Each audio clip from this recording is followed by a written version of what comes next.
More child care centers could soon pop up around Austin thanks to a change city leaders approved this week. Travis County is the most expensive place in the state to raise a child, and with limited centers comes extra costs.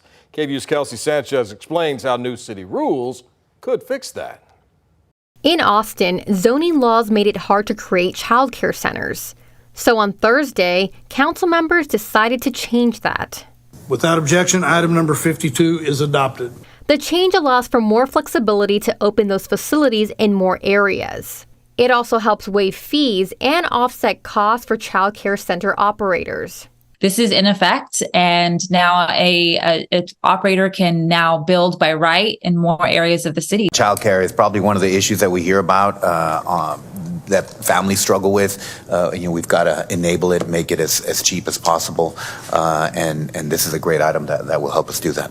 According to Councilmember Vanessa Fuentes, who was one of the leaders pushing for this change, 31 zip codes in Austin are childcare deserts. With this update to our zoning code, we were able to increase the amount of availability and eligibility for childcare centers by threefold. So we increased it by more than 255%. Fuentes says some restrictions will remain in place to avoid putting them in places where they don't need to be, like industrial areas. And this change will follow state regulations.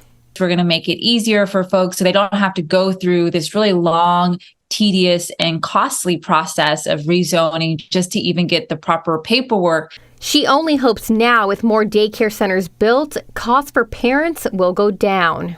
It's certainly one step and one tool in the toolkit. There's still so much more that our city needs to be doing to truly ensure that every family can afford a daycare center for their child. In Austin, I'm Kelsey Sanchez, KVUE News.